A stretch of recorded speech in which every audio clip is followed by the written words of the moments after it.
at the end of the last panel. But in this panel, we want to further look into what is the relationship between plasticity and time. Change is time, and change is also, or time is change, and what is the role, how does plasticity factor into this? And we have two very different speakers about this, but maybe you want to further elaborate on this. I want to say that I'm having a very good day, and it's all thanks to you. I'm learning really a lot, so much more that we started to think, why did we not do this before, other than discussing among ourselves. The topics today, like Tamalone mentioned, came out from our initial discussion, and mind always popped up. It started with neurobiology and brain, so mind is not exactly brain, it is another concept, but we were talking about how brain functions and how plastic it is. And this is also known better to the public. So public talks much more about this than, I don't know, molecular plasticity. I guess that's also why we already started talking about it in the first two sessions. So another concept that came out a bit later during our discussion was how time affects plasticity, how time is integrated into this concept. Is there temporal plasticity in our lives? And all these questions gave rise to this session. But I want to emphasize that by no means did we envision from the beginning what exactly we are going to talk in these sessions, right? So we have our own opinion, but just now, together with Helen and Tamalone, we were discussing what we think time is in the concept of plasticity, and we all have completely different perspectives. So I'm looking forward to the talks and the discussion. Yes, and the first person that will direct us in this discussion is Kjetil from Hogstad. Yes. And his research interests center around fundamental philosophical questions of education. He is intrigued by the concept of change and seeks to understand what it means in education. And his work delves into the unspoken presumption about time, potential, power, and power in education, as well as questions of truth and how education relates and should relate to it. He actually published a lot of articles directly about plasticity, and this was also part of your PhD at the University of Oslo, where you looked at questions of Bildung through the lens of Catherine Malabou's theory of plasticity. And currently, he is a postdoctoral research fellow at the Academy of Hospitality and Interdisciplinary Education. Thank you so much for being here. Thank you so much.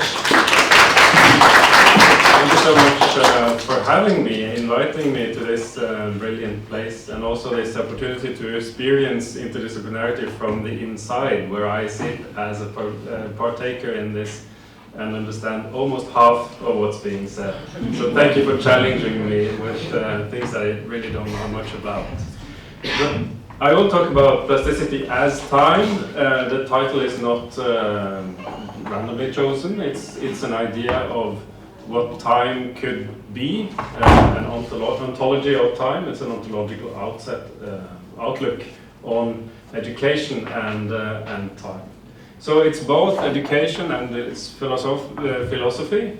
And my background is actually more, I guess, in education than in philosophy, but I did my PhD in philosophy of education, so it's sort of the melange of the two. So the picture is chosen. I need to talk about it because you look at it and wonder what it is. And it's kind of a depiction of what plasticity could be. Do you know Jackson Pollock? Everyone knows Jackson Pollock. Do you know how he painted? Oh, everyone does this movement. Very good. He put the canvas on the floor and then he's, dribbled paint on it. And so it's blank to begin with, and then something random comes, and something random comes, and it builds, and the end point is sometimes beautiful.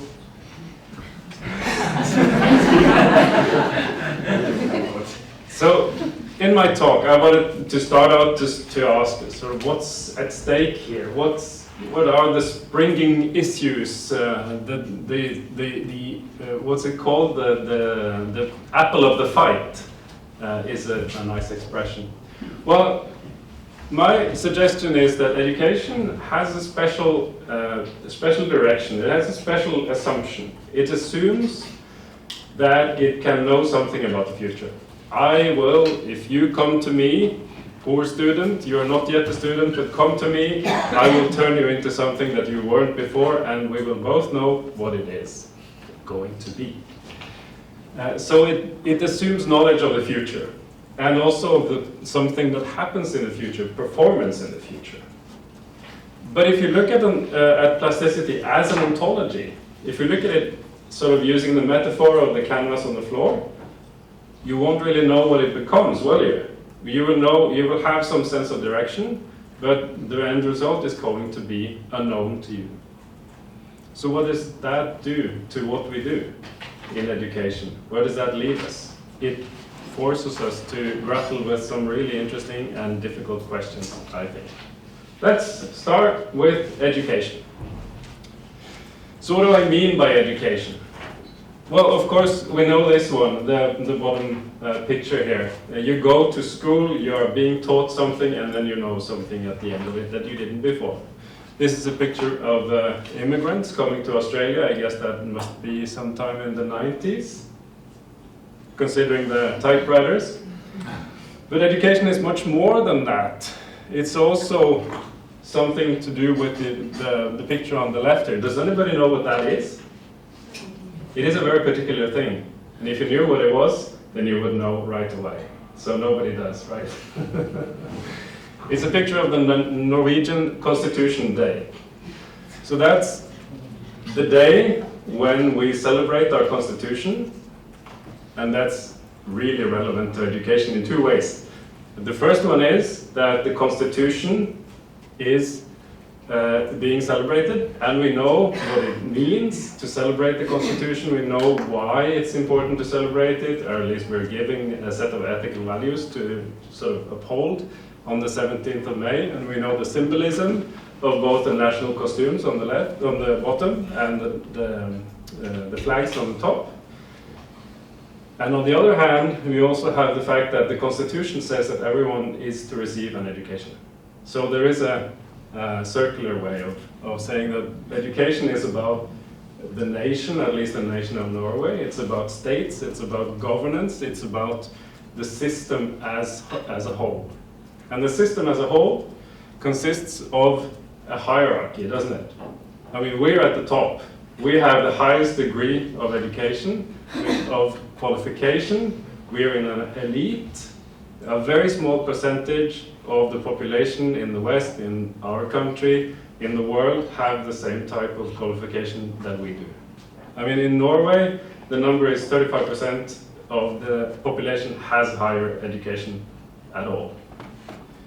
So some people are going to be on the outside of it. They're going to be defined. The fishermen here, who survived the capsizing outside of Ireland, Norwegian fishermen, some around 100 years ago, they probably didn't have an education, and they risked dying at work.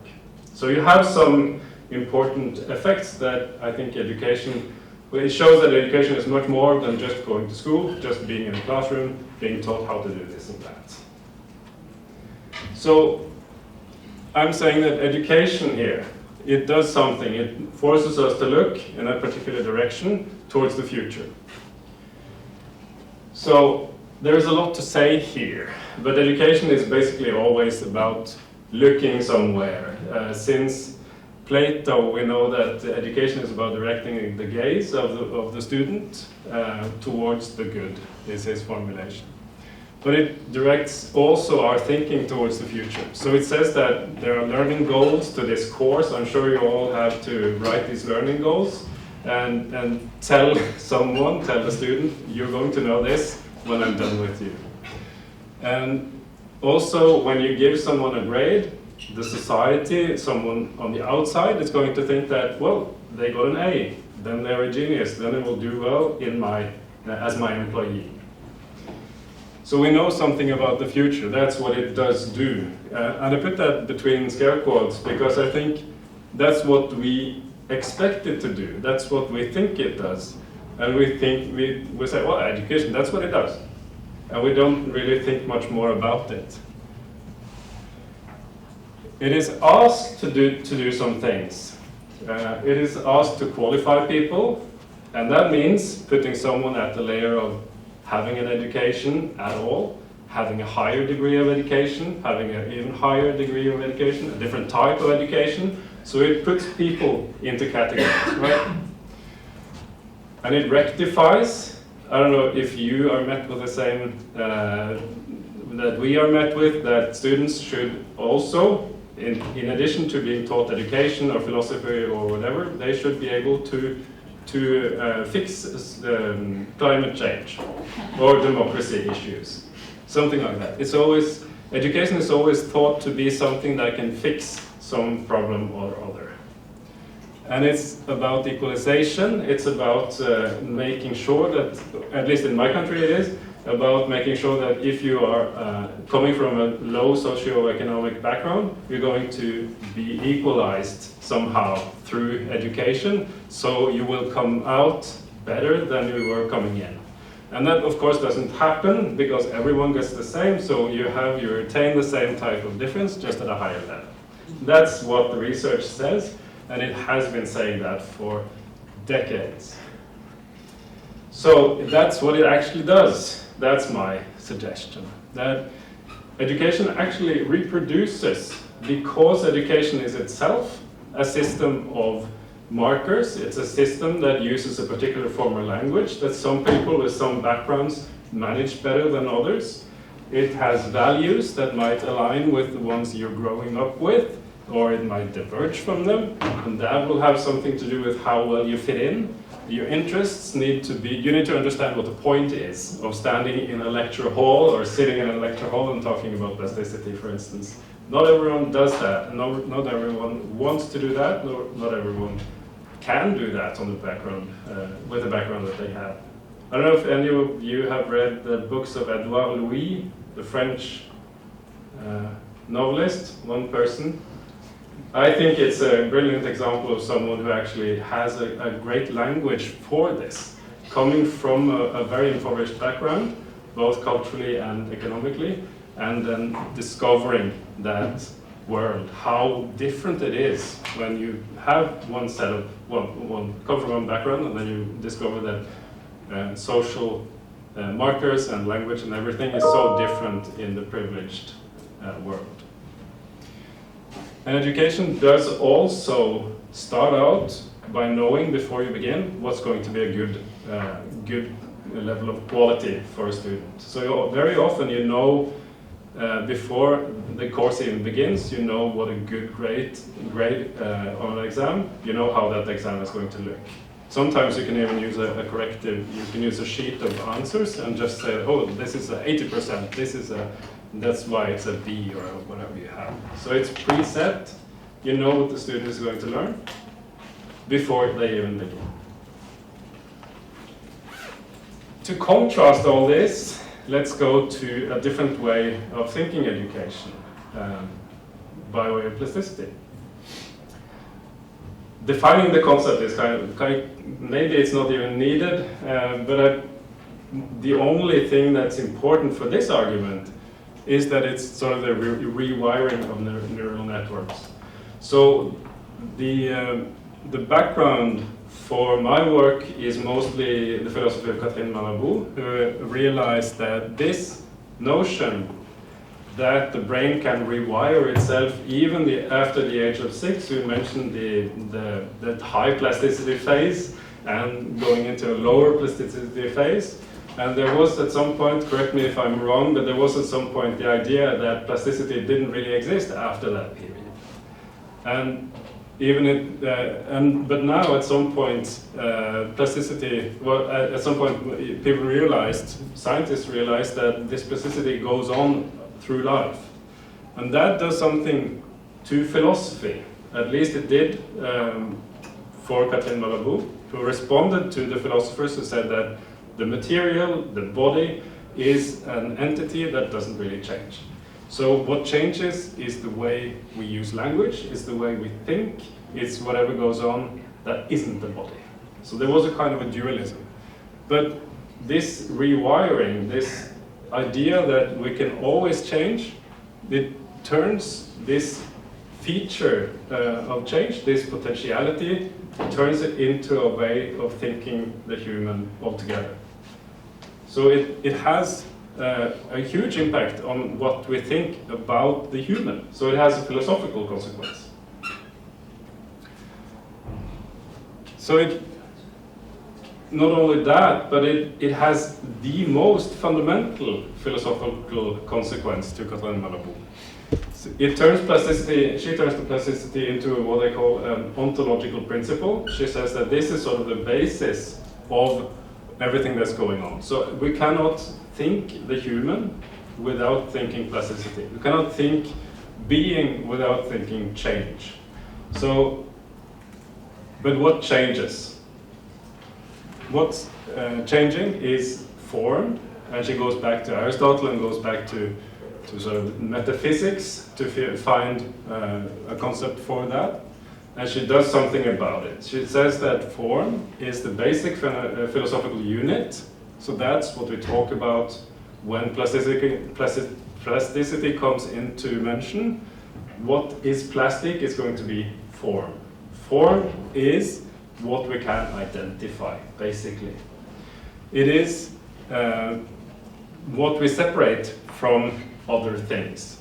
So the human is human because we are sort of what we are, and our feature, the most primary feature of the human, is its plasticity. And it has three different dynamics, or it's a dynamic consisting of three different things. Donation and reception of form, which means you can give shape to yourself, as we talked about. It's not enough that you are being changed from outside. You can choose to play Beethoven or whatever the other example was. You can choose whether you want to do that or not, and the more you play Beethoven, the stronger your connections and neurons will be. You know, so that makes a physical change to your body. But you can also be changed by other things. If someone has you lifting stones for 2 days or something like that, your body is going to change, maybe in positive, maybe in negative ways.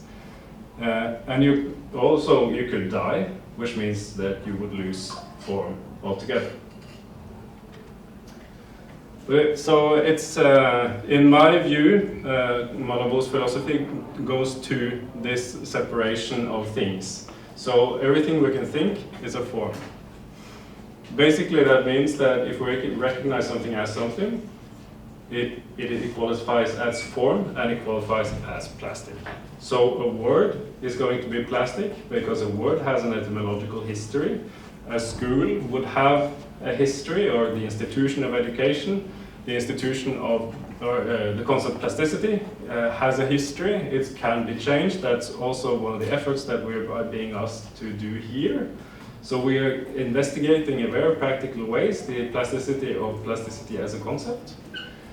And one human body is plastic. We talked about that several times today, that bodies are plastic. Yeah. So where this lives is sort of in us. So it's language that has us navigate all these things. So if you can think it, it's part of us, and it's happening somewhere in our body that we think about it.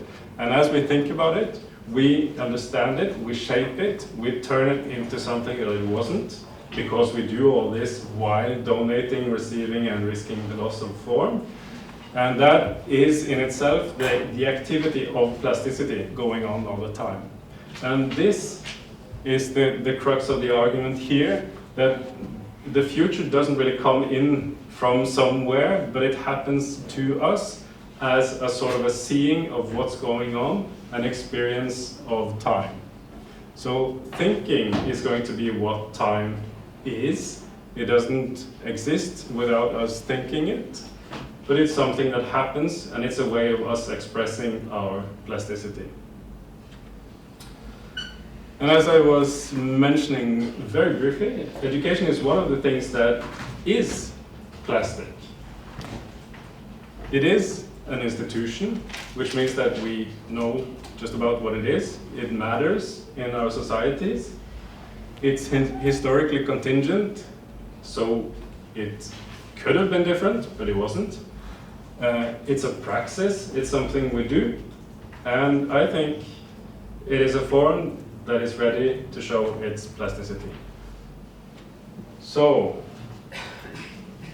in one particular way, or in many ways even, education can be said to prepare for the future, but very concretely and very often, it rather reproduces the past.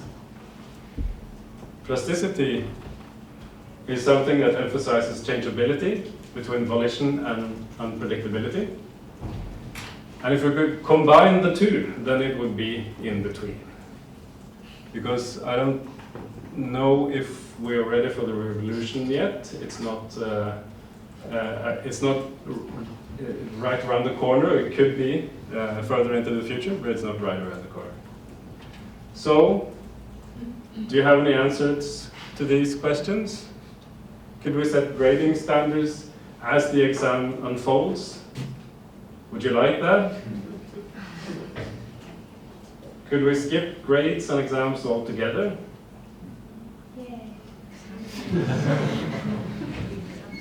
Please. Well, actually, in Germany, there is a grading system that involves oral participation. And in one of the ethic classrooms that I was in, the teacher allowed all the students to collectively decide for each and every student what their grade should be based on their oral participation and their input in the classroom. And it worked out perfectly because, well, the teacher knew that it's based on reciprocity and that we also observe each other. And in the end, nobody complained about the grades. They were perfectly fair. And not everyone gave themselves an A? No. No? Great, I like it. And encouraging the unexpected could be nice. Yeah? I mean, we have, I teach in physics and chemistry, so we have practical classes where people write a report. I was just wondering, I mean, it's an exam technically, but when they do their project, the further they get along, kind of the standard shifts a bit because they get further maybe than in another year with their project because it's an open-ended project. But yeah, I'm not sure where it falls on the scale, but something like this could, of course. But I was thinking that then we get more into research actually, right? Then we kind of leave the research education separation, but we just say the research is also the education in a sense. Yeah. Yeah, that's an interesting mix. It's still fairly within the framework of university or institution, so maybe there's more to get. Yeah.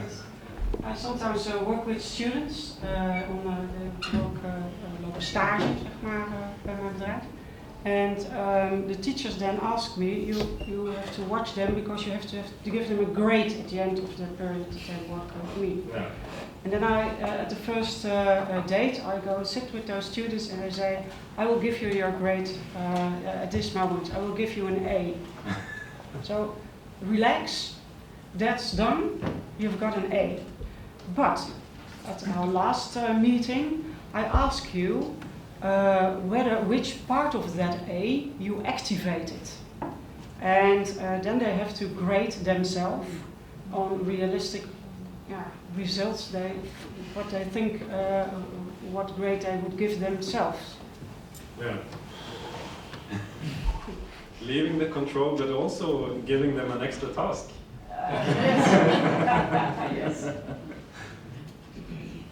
I think it's also interesting here, sort of the question of how do disciplines fall within this, also related to sort of that relationship between the plasticity versus the harder form. I had a burnout a while back, and then now I had time to sort of just learn on my own with stuff that's online. And it's been quite freeing also in terms of being able to jump into different disciplines and to sort of figure out how they relate to each other, which we are often not taught. So that could also be an interesting element in terms of these questions. Yeah, I think it's a really important thing to raise, because disciplines to me are also plastic forms. They're also changeable. They're also recognizable. You know there are borders somewhere, and you know also that you can stretch the borders, and you know that one person within one discipline is going to manage that place in the discipline differently than another person. So I'm a philosopher of education doing interdisciplinary research. I mean, I'm all over the place. So I feel that very strongly. I don't really fit as an educationalist because I don't know much about learning. I don't know much about motivation, all the basic or familiar things that go into the discipline of education. And as a philosopher, I don't have the classical background that a real philosopher would have. So, yeah. I think also that the discipline is plastic, so it could be changed. Maybe a brief note, because we're already shifting in discussion. Yeah, Maybe we can hold. No, that's great. I would love that we could return to these questions, because this was the end of your presentation. Yes, it was. Next is simply. I saw your hand. Maybe we can keep that for the shared discussion at the end.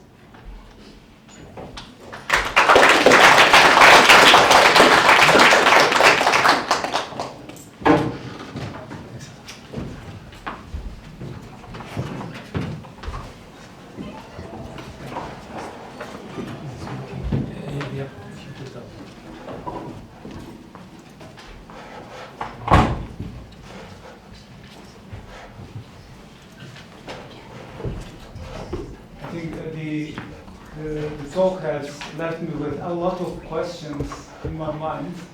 I also liked the discussion coming up, so please remember what you were about to say, and we are going to have this talk again. So our next speaker is Joost de Jong.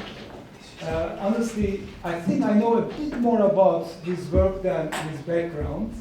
I know that he studied psychology in Groningen and did a master in cognitive neuroscience. And what I found very interesting is his interest in time and perception. And I think I'm not going to go into the details of this too much, but it is something that really is in between a bit how brain works, how our consciousness works, and is, I think, quite beautiful research. Thank you. Cool. All right. Hello, everyone. So today I'm going to talk about plasticity and stability, and I've seen actually threads of this already running in presentations that went before me, so it was actually very encouraging to see that there might be some concepts, there might be some things that are very common to our understanding of plasticity across different disciplines. Let's see. I have to use the clicker, I suppose.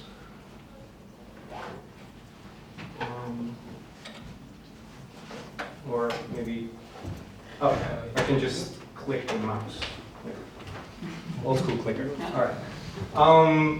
So let me just start by introducing plasticity as it's sometimes sold to the masses. Plasticity as good, right? You can exercise your brain, so you can become your best, and you can just train your brain without any effort, and then with 10 minutes a day, that's all it takes to keep your brain in shape, just like sport strengthens your body. Right? So plasticity is really something that is good, that is sellable, and it's something very, very desirable, right? But I think previous presentations have already shown here that plasticity is not all that good. It kind of depends. Right? Too much plasticity may have catastrophic consequences. So here, this is an example from AI or machine learning, and we're going to train a neural network, a very simple neural network, to ride a bicycle here in blue. And we'll see on the graph, on the y-axis, we have test accuracy. That's how well our neural network is performing at this specific task of riding a bike. Is is very abstract. And then all of a sudden, we will teach it how to drive a car. Very different task. And we can see two things happening. Now, all of a sudden, we see that performance for driving a car is very good, right? It's really around 80%. But in that same neural network, if you test it on riding the bike, it has completely forgotten it, right? This is very catastrophic forgetting.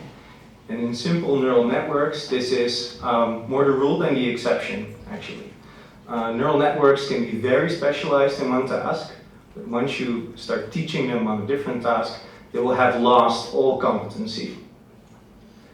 And the brain, it really doesn't forget to ride a bike, right? It does fine. So we can learn how to drive a car, but we won't lose our ability to ride a bicycle. And it's somehow that the brain manages to balance plasticity, the ability to learn new things, and stability, maintaining the ability to ride a bike. And we can conceptualize this as follows. On the x-axis we have stability, and on the y-axis plasticity. And here in our example here, the red dot would be the neural network that can learn very quickly a new task, but will completely forget the old task. It's very low in stability, high in plasticity.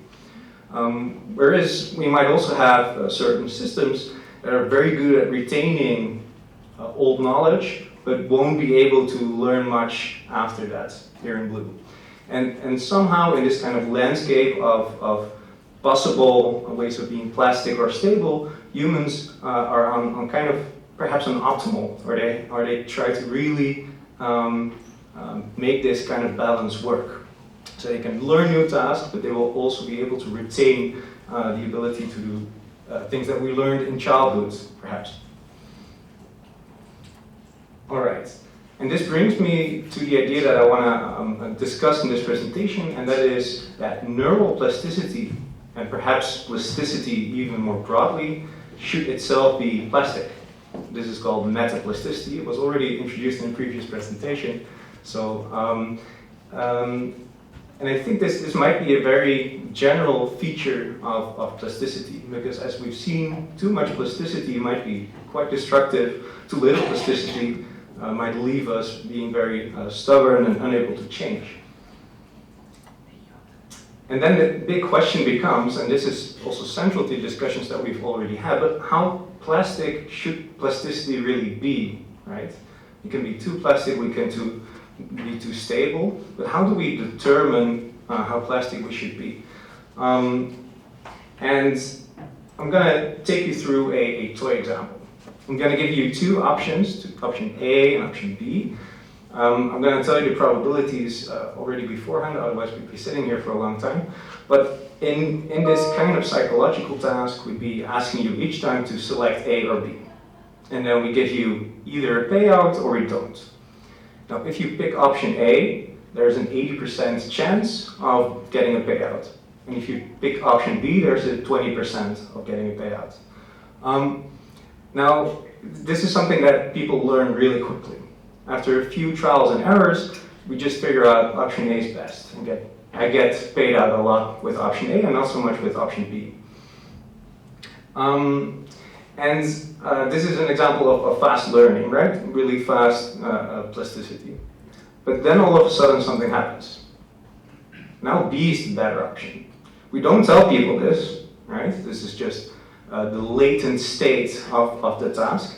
And of course, the person that has learned A is the best option will click A, no payout, no payout, right? And slowly but surely people adapt again to option B. They figure out, hey, maybe I should pick option B. And now my question to you maybe, to make it a bit interactive, how quickly should you change your mind? How quickly should you kind of take your losses and maybe go for the option that you initially thought was worse? What should that depend on? Maybe suggestions. Yeah. I will have, I don't know if this is the answer to the question, but this reminds me of strategy that you have in business. Sometimes you could also say, hey, my strategy is I stick to A in the long term, I will earn. Mm-hmm. Yeah. Yeah, right. So it might be that you should be very stubborn, right? There might be situations like that. So another, yeah, Igor? It's when you talk about plasticity, it always goes with context. So context is how frequent changes are. Yeah. So according to that, one strategy or the other can be advantageous. Yeah, exactly. So that's also the answer I'm looking for. It's context, and this specific example, that context is the instantaneous probability that there will be a switch in the latent state. So that is how often that kind of a switch occurs. And that ties in with the concept of volatility. So in the left figure, we see a situation that is highly volatile. So this is just a diagram showing which one is the best option and how often that would change. So in 10% of the changes times, the best option might have changed, right? And once I get a disappointing answer when clicking A, I should actually very quickly think, wait, maybe something changed, right? I should be very plastic right now. I should change my beliefs. But if that change is just very unlikely, if that's just 1% of the times, and I get the occasional lack of payout for A, I should think, that's just occasional, that's just noise, sometimes that happens, I should actually be stubborn. So the rate at which we change, the extent to which we're plastic should be informed by how volatile our environment is. And this is something that we see actually in behavior. So here we have the exact same task that I just showed you. On the y-axis is the probability of picking one or the other option. And what we can see is that the best option, that's the dotted line there, people just figure that out. Their choice is mainly around the same percentage that they get payout for that option.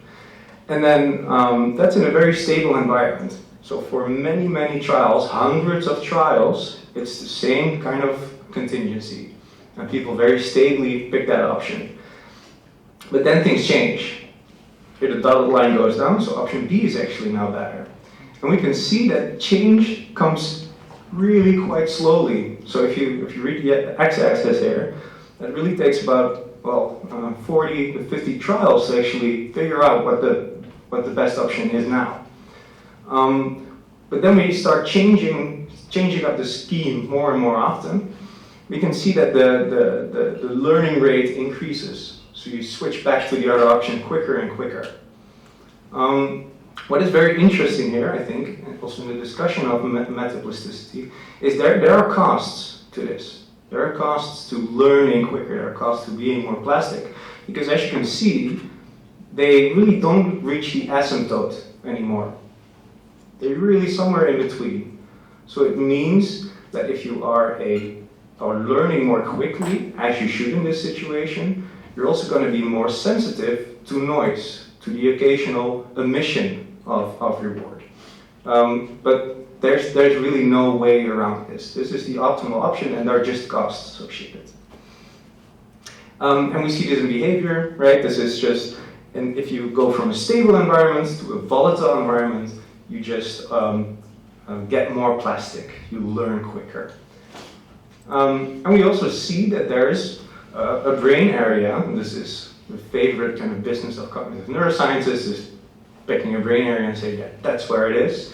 But it does seem that the brain is sensitive to volatility. So if you estimate volatility and correlate it with fMRI, you can actually see the brain area that seems to track how quickly things are changing, and therefore how plastic people should be. They should be. I'm gonna finish with a more neurobiological example. I think that some people here will like. I switched it up. That's going to be the final example. So just put it out there. So the answer to the question, how plastic should plasticity be, is that plasticity should be sensitive to change per unit time. And this unit time, that's actually where the magic happens. Because we don't have a clock in our heads, right? We may have a stopwatch on our phone or something like that, but we would have to figure that out through some kind of time perception mechanism. And I think that since the 60s, in the field of time perception, people have been looking for this kind of internal stopwatch, so that people can figure out how long things last, or what the interval is between certain events, and then we can figure out something like rate of change, or when I should initiate some kind of action, or when I should stop waiting for the stop sign because nothing will happen. And this is a very kind of cognitive neuroscience kind of thing, looking for that one brain area that tracks time. But that's obviously, I think, given the evidence, wrong. Because I think this is a way more accurate description of how it works. We just have a very distributed code, not of intervals, not of some kind of stopwatch that you start and then end at some point, but it's all rates of change. So these individual brain areas are just going to do their thing. They're going to be moving, they're going to be perceiving, they're going to be remembering with their characteristic rates, while at the same time also tracking how quickly things change. And this is also a better way of talking about it.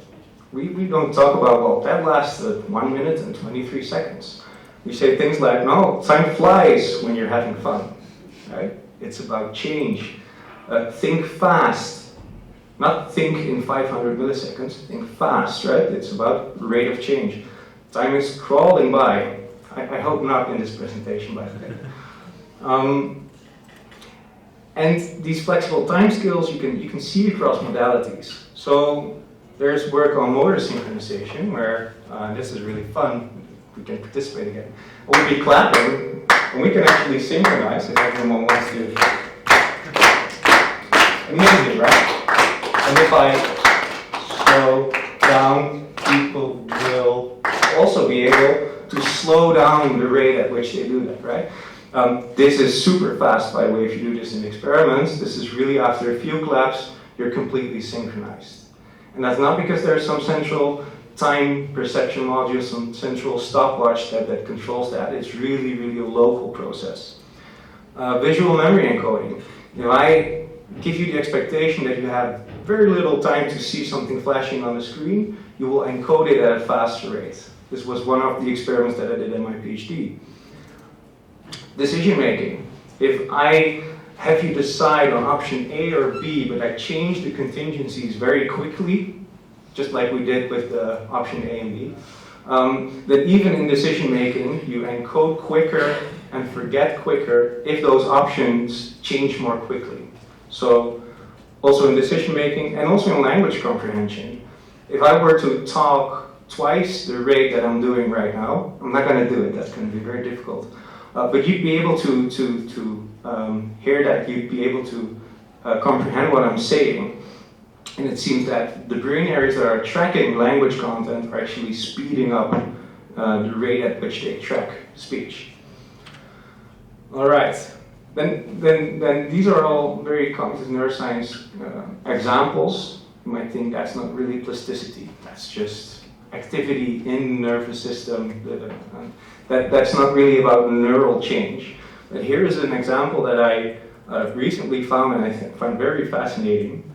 So that's a fruit fly brain, believe it or not to scale. And these areas are the mushroom bodies, and they are related to perceiving odors and also learning about odors. That's very important in kind of the umwelt of a fruit fly. Now, there's a protein called RAC1, and it's everywhere in all of our cells. And specifically in this brain area, more RAC1 will lead to faster forgetting of odor-related memories. So you teach fruit flies, there's this odor, then you get a shock, and that's just aversive conditioning, and they show some behavior where if I show the odor again, they will avoid that area of of some kind of tube that they're in. Really weird setup, actually. But anyway, more RAC1, more forgetting. But also, the rate of change in the contingencies of pairing an odor with a shock will also increase RAC1, which in turn, and this is not on the slide, will also increase the behavioral flexibility of the fruit flies. So they're able to not just forget quicker the old contingencies, but also learn the new contingencies more quickly as a result of observing the rate of change in their environment and increasing some very low-level protein in their mushroom bodies. So, I just want to leave you. Sorry? Oh, sorry. Is it really loud? Okay, sorry. So I'd just like to leave you with the question, whether we can find this kind of metaplasticity, so the I would say maybe adaptive control of plasticity elsewhere. Can we find it, for example, in very low levels, such as material sciences? Can we find it maybe in ecosystems? Can we find it more in social systems as well? And perhaps also, interestingly and very speculatively, would it depend on temporal experience in the same way? Would it also depend on tracking rate of change?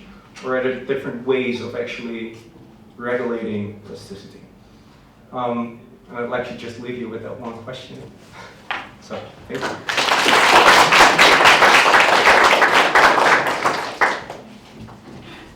Thanks a lot. Maybe it's best if you already take a seat, because we are going to, and also we can maybe take our other speaker, as we call for Helene Slachter, who is a professor of cognitive neuroscience here at Amsterdam at VU. She could have run a session by herself, I should say. She knows a thing or two about mind. And she is a psychologist who studied here in Amsterdam, in UvA, with a PhD, and went abroad to the States for a few years, only to come back and start her own group again. And she has quite a few interests, again, how mind and plasticity works. Also has some work in light of meditation and how this affects time. She is going to find her own way of how to facilitate the discussion.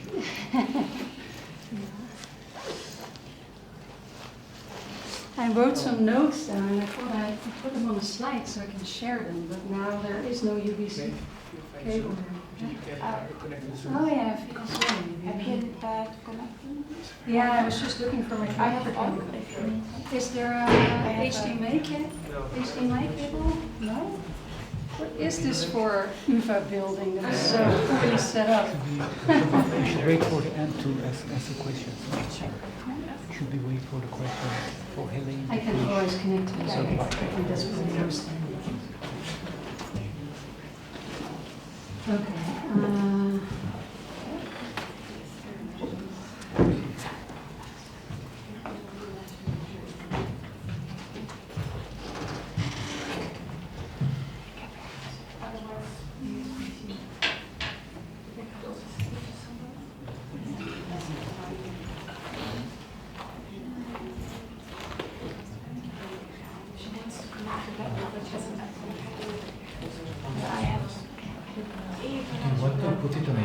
And transfer it? I'm connecting to the Zoom room. I think that's probably best.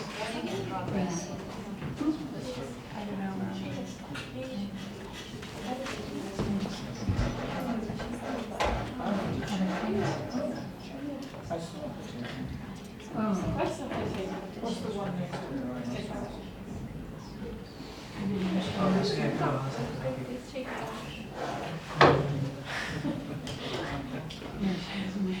Be quick to get the good one. You're looking at it, right? Which one did you pick? That's for me. Yeah, which one did you I got the little cheetah, I think. pick? It's nice. What's with the rabbit? Paper. Okay, yeah, sorry for that. Yeah, so time and mind. I have to say I didn't hear too much about time in the end in this symposium. But I think there were many interesting things said about plasticity, and there are some connections to time. But I thought also to think about this also in connection to some of the other themes maybe we talked about. And I thought it was really interesting, Kjetil, is that how you pronounce your name? How you started your sort of talk with a sort of contradiction between education that on the one hand assumes knowledge of future performance, and then the ontology of plasticity that actually contradicts knowledge of the future. But I sort of felt that in the end maybe you did connect them a little bit better to each other, but maybe let me try to get there. Because you said education assumes knowledge of future performance because students are trained in a specific way to induce learning in a specific way to deliver certain kinds of students. Whereas with plasticity, in a sense, it contradicts knowledge of the future because, how did you formulate it? Wait, no, because in a sense you made the analogy to the canvas whereby you just have some random changes. You don't know yet how things are going to change before you change. That's right? How you sort of defined it, or no? Kind of. It's kind of. Yeah. There's a lot to say about There's a lot to say. That was the analogy. So that's the analogy. That's yeah, the analogy. There's a part of choice where you may do that instead of that. Yeah. You might select the color. Yeah. But the end result is going to be unpredictable. From the outset. If you look at it from the outset. Yeah, okay, if you look at it from the outset. Okay. Yeah. So in a sense that reminded me of the definition of plasticity that was given earlier as sort of this capacity to receive form. And in a sense you can say that education also involves the capacity to receive form, but in a very directed way. And I was just wondering because subsequently you talked about Malibu, about donation, reception and loss. And with donation, you actually said, you cannot only change as a function of, receiving inputs, but also you can produce form yourself. So it's the capacity to both receive and produce form, and I think that's really important in the discussion of plasticity. I don't think we should think about plasticity as merely the capacity to receive form, in particular when you think about living organisms that need to sustain themselves as a living being in the world. We cannot be too plastic. We actually have to maintain certain levels of integrity. And so I think a lot of the behaviors that organisms display are actually aimed at reproducing their form, at producing form. And so I think this also nicely ties to the talk by Joost about sort of this balance on the one hand between maintaining stability or form, and on the other hand plasticity or flexibility or openness to change. And so I think that may be a good discussion point as well. And that too connects a little bit maybe to different levels of time, because certain things you may not want to change. For example, you don't want to change, for example, your eating behavior, right? If the environment changes, you still need to eat, otherwise you die. That's not a behavior that you want to change on the basis of a changing environment, right? Because then you lose your identity or your integrity as a system. But then there may be other levels where plasticity does or would benefit the organism, and where it should be sensitive to changes in the environment. And then maybe we indeed think more at the level of language, or that Malibu is also talking about, that we shouldn't change the body, but the plasticity is more happening at the cognitive level. So this was also a point I wanted to make.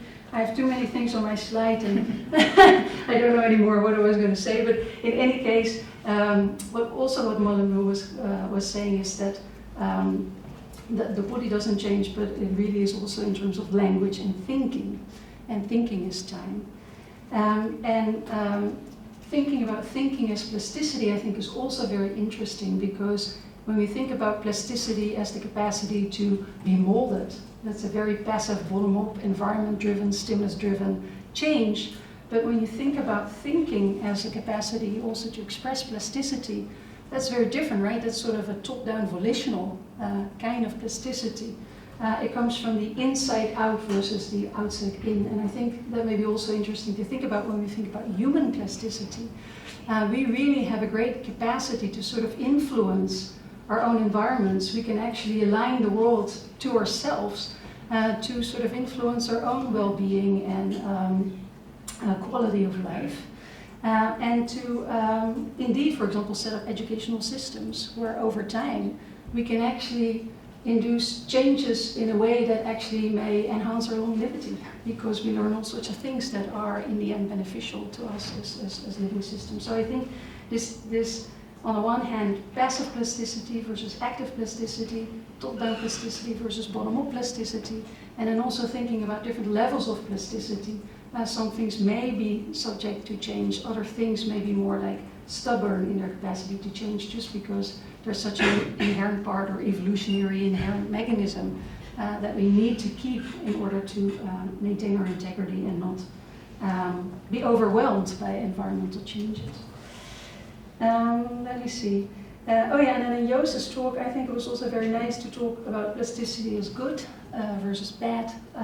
Not all plasticity may be good, indeed. If you change in certain ways too quickly, for example, the environment changes and poop, you change, that may not be a good thing if the environment is very noisy, for example, because then in the long run, that change is not going to be beneficial. And so that touches upon that trade-off between plasticity and stability, and I think that's really important as well. And in metaplasticity, I also find a fascinating concept, and there was a really good remark that I also think is that, you know, plasticity always occurred in context. I don't think we can understand plasticity without taking that what is changing within its context. Because it's automatically sort of the outcome of a bidirectional relationship between the thing that is changing and its context. And so I think that may also warrant more discussion. And so, yeah, I think those were the main points I wanted to make. I don't know if you want to comment on that at all. Or otherwise there may be other questions from the audience.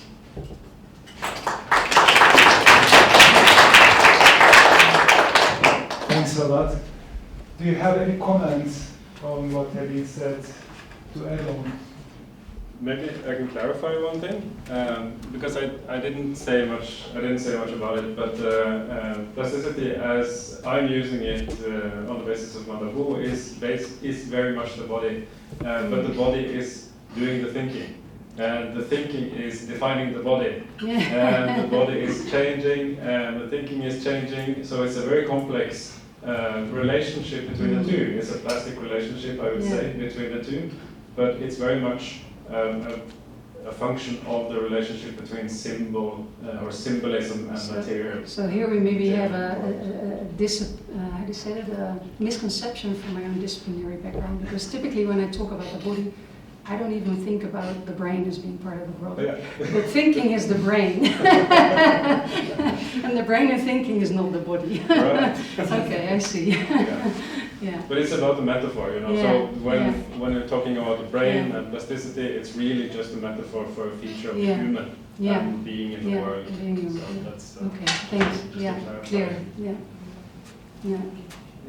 And I think the kind of the creative or from inside out kind of plasticity, that's something that is also just I think that's definitely lacking from my own presentation, but also just more generally in the field of neuroscience, right? Plasticity is really induced. You're changing the conditions, and as a result, molding the organism in a certain way. But psychologists really like to think, or cognitive neuroscience like to think in this kind of like bottom-up way, and then there might be some top-down kind of stuff happening.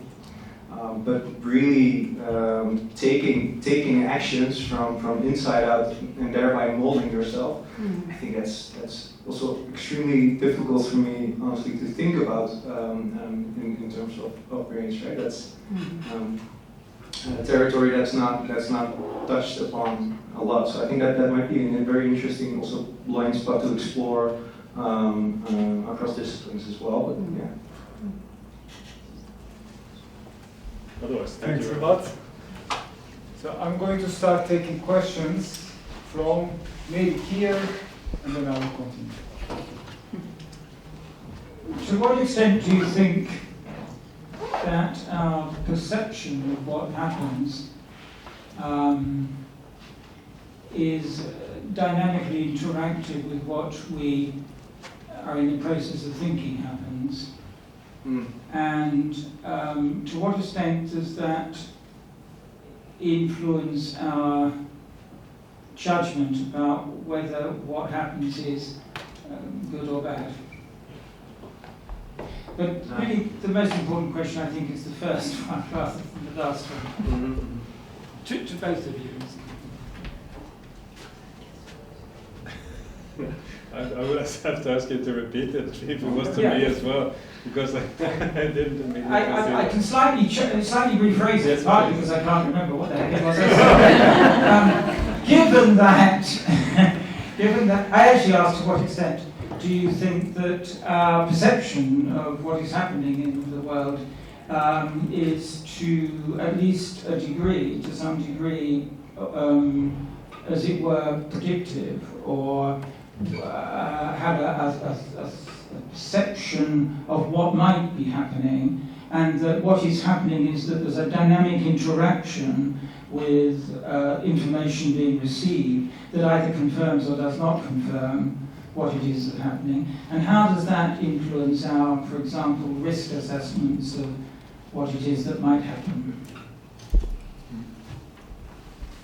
So I think we are going back a bit on also what you were talking in education, which is trying to prepare you for the future, like trying to predict certain things, but not always. And Joost was also mentioning at that time about how the prediction in this case was involved and intertwined with time. I know that is not exactly where you are getting at, but I will explain it at the end.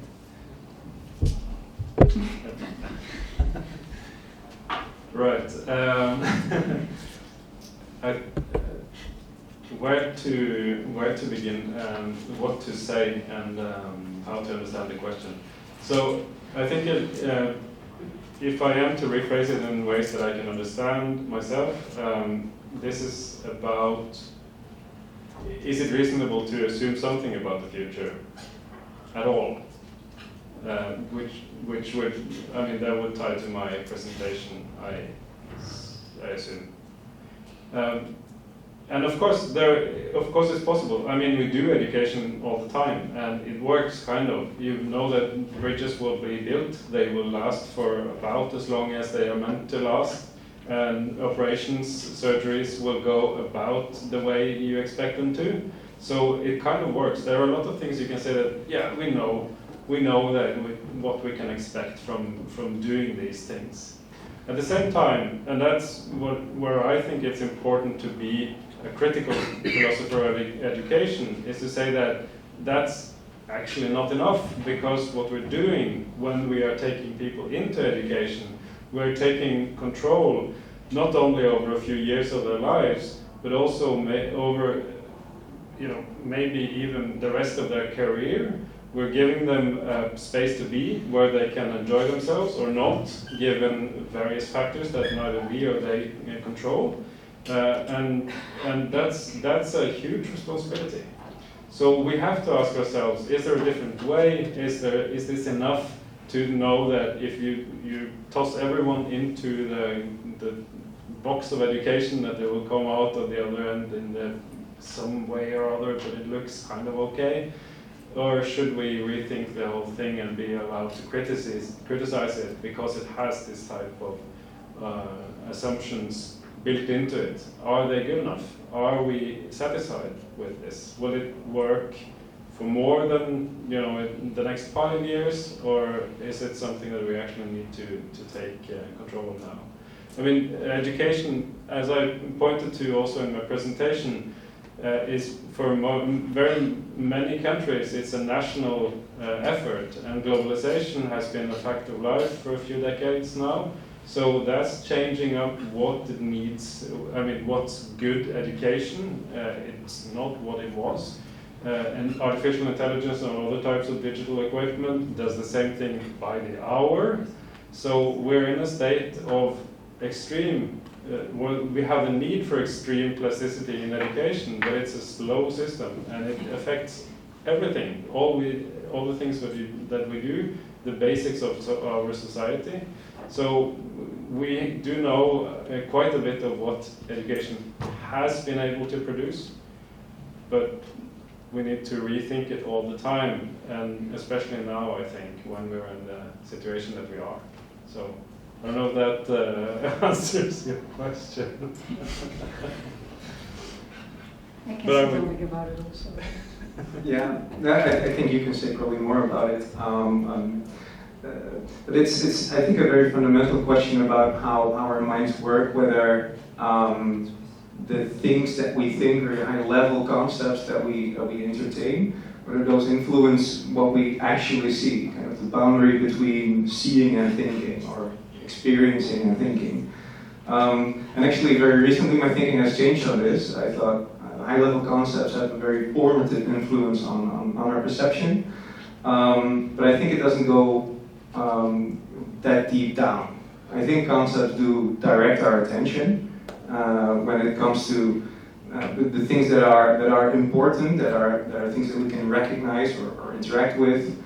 But I think it doesn't really run all the way down. So our concepts might not reach all the way down to sensory cortex when it comes to information. And that being said, that's actually nice because that also gives us a very nice basis for a shared reality, right? It's not like we live in our own little conceptual worlds, and that would disallow any kind of communication, right? The shared reality. So I think that's also maybe a hopeful kind of point about that. Another question. Another question. Yeah. Okay, I will go to the next part. This was, by the way, a really important discussion. I will get back to it in the break. Thank you very much. I'm referring to the first presentation. Sorry. The philosophy of Catherine Malabou has a history also, of course, and also a future. Her most recent book is Anarchy and Philosophy, or Anarchism and Philosophy. Yeah. And it's important, I think, to distinguish, because we're talking about plasticity as giving and receiving a form, which to me, I think as the speaker in front of me also pointed out, it has a kind of economic exchange kind of tone to it, and Malabou speaks about actually a third factor there, which is the explosion of form, or the annihilation of all forms. So plasticity is this explosive factor, and it's kind of easy to see how she gets to anarchy later on. But I'm interested then in your perspective, which you started to kind of outline now. How do we understand the role of disobedience or annihilation of all existing forms or models, which kind of doesn't have a future, let's say, it just has this kind of present destruction of all existing forms, which you kind of spoke about, but she does have the idea of futurity, so something of the future, right? So how do we go from annihilating all existing forms to having some kind of new idea of how education can be, or and it does tie to kind of the tone that has been until now going on, which was the self-preservation of humanity or the human, and that's why plasticity is good. But it could be that we have some elements that are destructive, and maybe will not allow us to preserve ourselves. So plasticity, or the destructive part of plasticity, is also important to remember, I think. Yeah, but maybe. My question goes along the same lines. Maybe it makes sense to ask it straight away. So you talked about plasticity as time, and I wondered what kind of temporality, whether a linear temporality, because education is often assumed to be like progressive and going for the best, as you said, and that would be a linear temporality that never takes into account the downsides and negative aspects. Someone mentioned burnout and so on. So I wondered whether plasticity in education would be tied to a linear temporality or rather a disruptive one. Maybe also going back to Malabou's work on disruptive plasticity. So it resonates with the previous question. Thank you.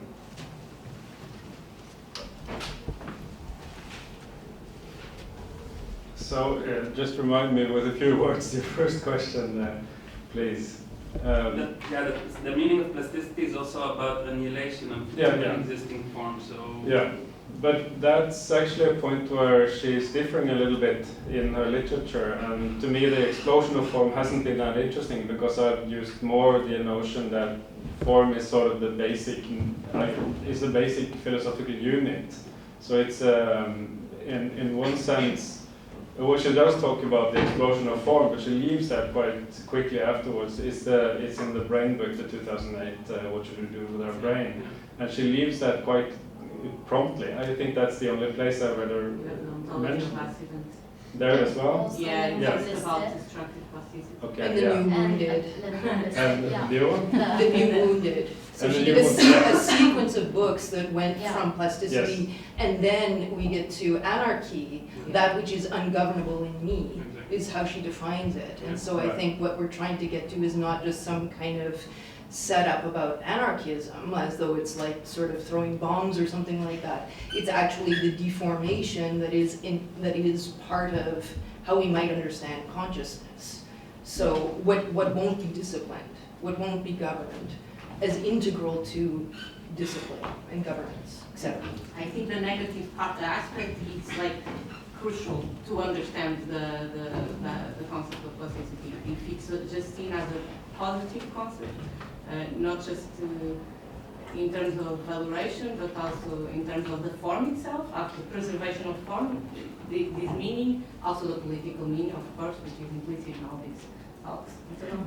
And I think education, because then I didn't understand exactly what, because I was kind of, okay, but like Bildung, all this, the formation, the formative activity as a very clear, implicit, not implicit, explicit disciplinary aspect to it, and then you actually don't touch what would that be a plastic education. I didn't understand, like, even practically, like, what would that mean?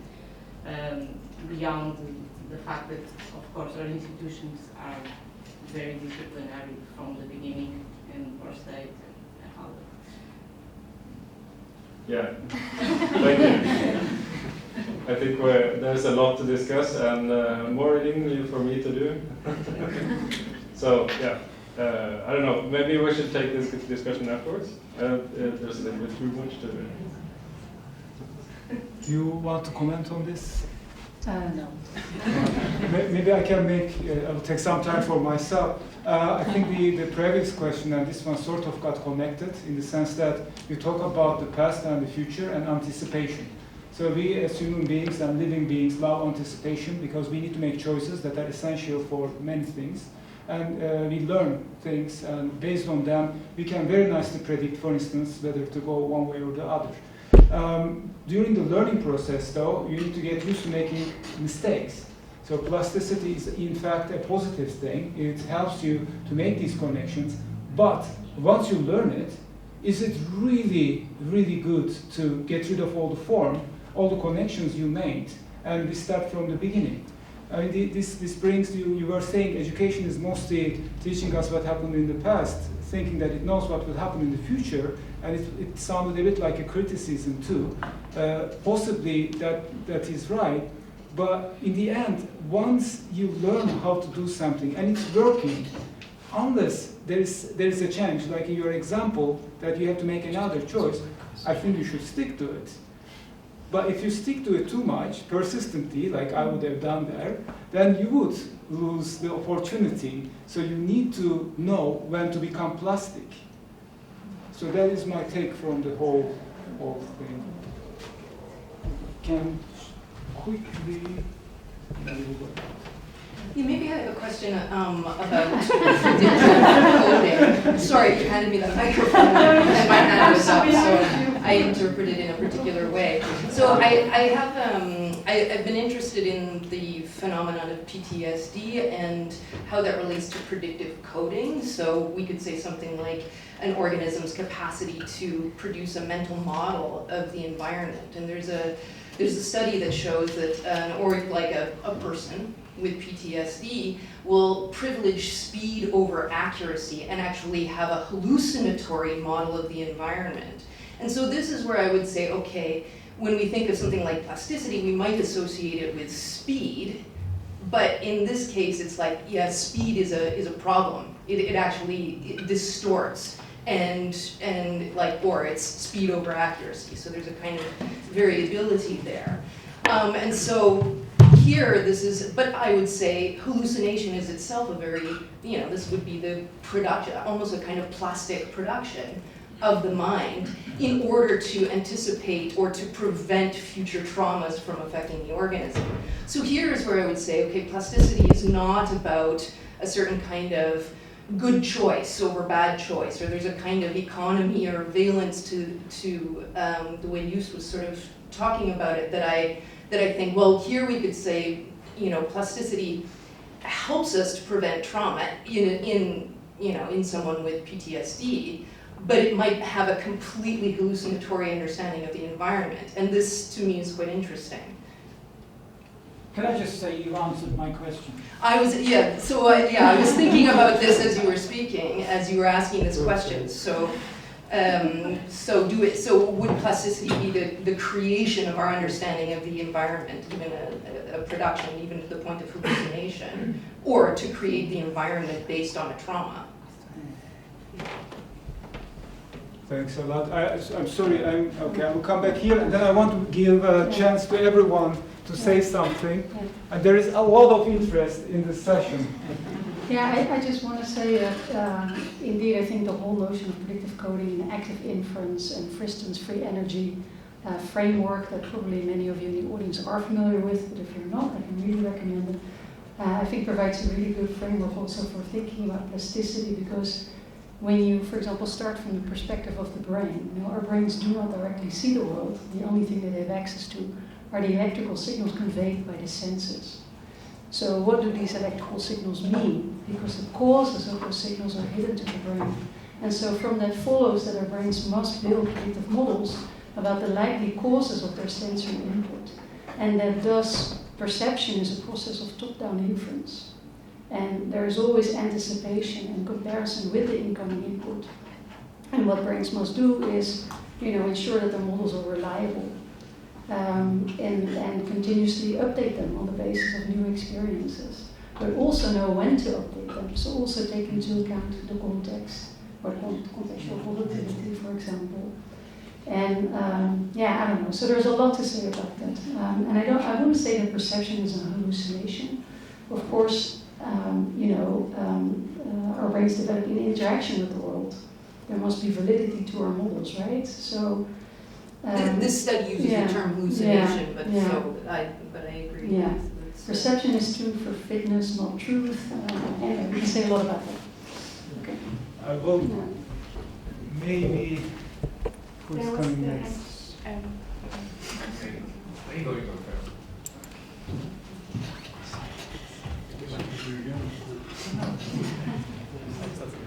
I try to be brief about education.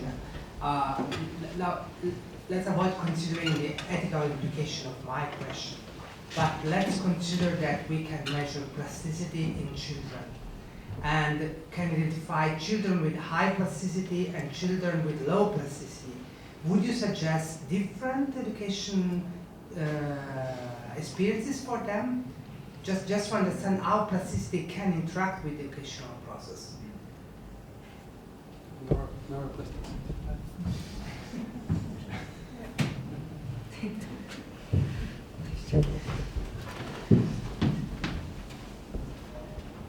I think we would need a different set of capabilities to answer that question.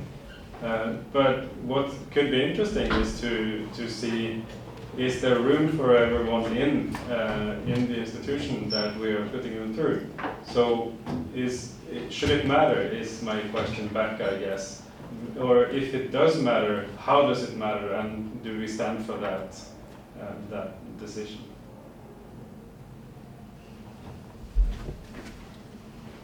Okay, I think we have one more question time.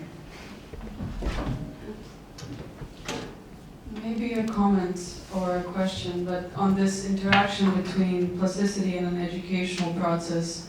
So it makes me think that education that thinks that that one who is able to rapidly think about advancement, so science or technological advancement or whatever, societal, is better adapted, or is that actually better for an individual? So is there a linear positive relationship between technological advancement and the need for plasticity? And I really think that technology is the reason why it's hard to predict what's going to happen in 5 years. Like 100 years ago, it was much easier to predict what's going to happen in 5 years. And now it's so, like, we don't know. I think it's because technology is advancing much faster than human wisdom. And education, maybe not in Norway, but globally, does not prepare people for to this wisdom, but to be adept to the advancement. So then we have this trend of like rapidly increasing technology, but I think it's going to reach a threshold because people will burn out from this need to be constantly adapting with this rapid plasticity, but rather want to incorporate more wisdom. Do you think that we will have to like slow down in order to balance it with some wisdom? Because I think that we lack wisdom now. We're so much more technologically advanced, but not in a sense of wisdom, which is why young people are burning out also. So I don't know if this kind of relates to all other questions from before. Yeah, plasticity is not always good, yes. Yeah. Yeah.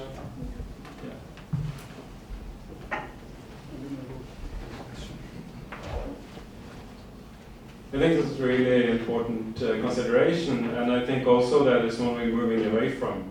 Because education is more and more concerned with producing the correct knowledge in all its problematic formulations, but that's often how it is. You need to learn stuff. So we start earlier. Back in Norway, we started having 6-year-olds in school. We went from having first class being 7-year-olds and then to 6-year-olds. And then after an evaluation, I think it was 10 or 15 years later, they realized that not only had they gotten one more year of school, which was to be expected, but because everything else had grown, they had so many extra hours of teaching that it actually amounted to 2 extra years. So there is much more going on. There's more and more and more, and education is being asked to do more, and through that production of knowledge, we're supposed to be, handling the future better and better. But I think you're right. I think there are other things that are needed that go into things that aren't controllable, which is a problem to the institution of education, but is maybe more along the lines of what we need, or what maybe is just because it's good. We should have more of that.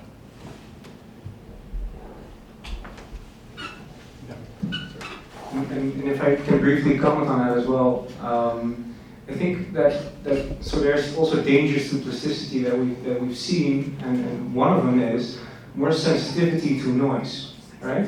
If you're very plastic, and then if some freak accident happens, a one-off, and we completely change as a result of that. Like, for example, PTSD, right? It's often a one-off, and then are changed forever as a result. The noise here, I think, is also promises of technological expansion.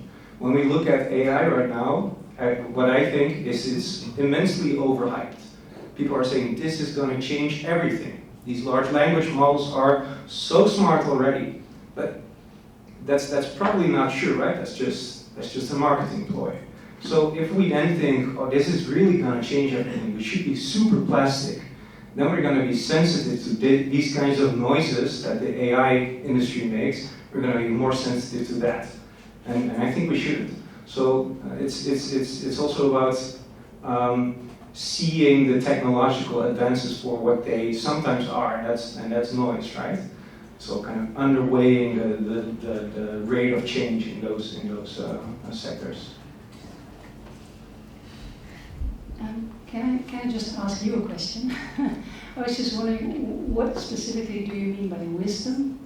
And how could you cultivate wisdom or, or increase our capacity or plasticity to become wise? Yeah, I don't think wisdom, thanks for asking that. I think that's important to address. Well, to me, I don't think that wisdom, even though, I don't know, I love knowledge, I love when I learn something new, but I don't think that production of knowledge leads to wisdom. Yes, knowledge is good, but I think we have so much we have this like Swiss Army knife of knowledge. A lot of formulas, a lot of laws, and a lot of, advancements in sciences, social sciences, humanities, and arts. But now we're at the point where we need to build, sounds so generic, build bridges.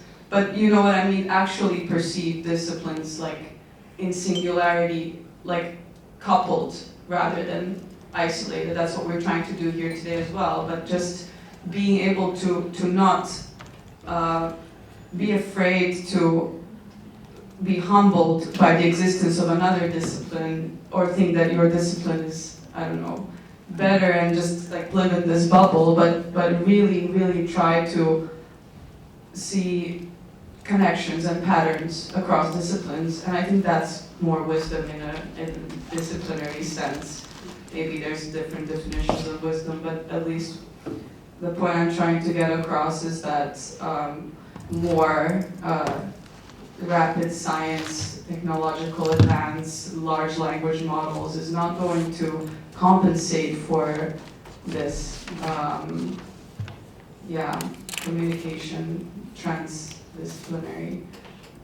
So I will have to, if you can just pass the Yeah, microphone behind. Please keep that in mind for the discussion in the coming break. Yes, so I actually graduated as a PhD in cultural studies and humanities.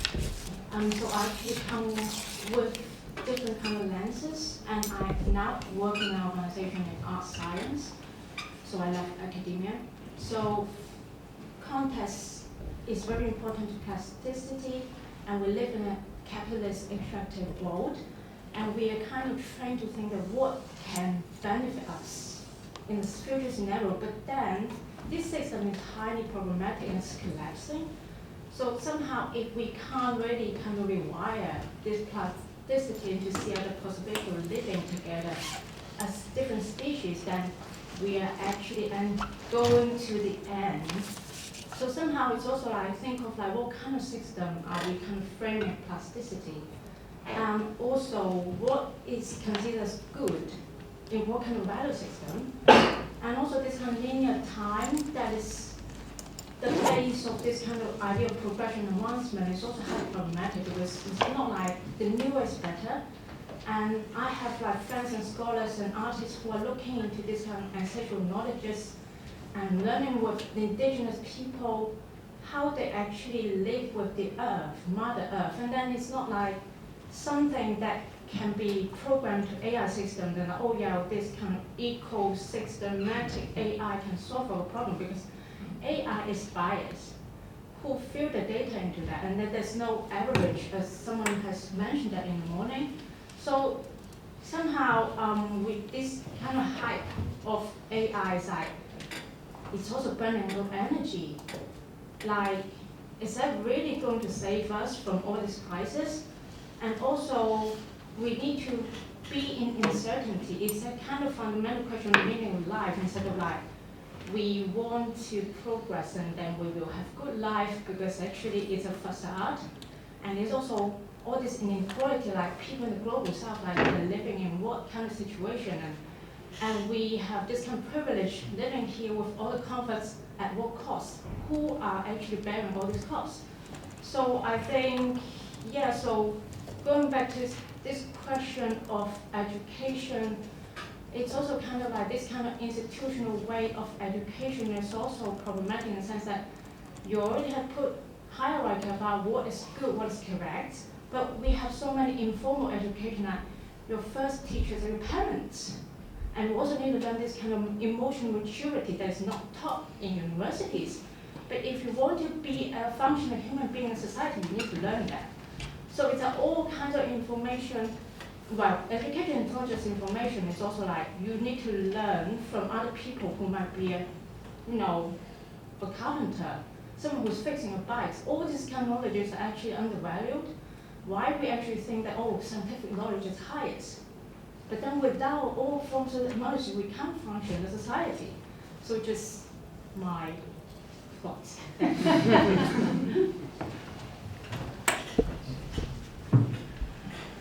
Thanks a lot.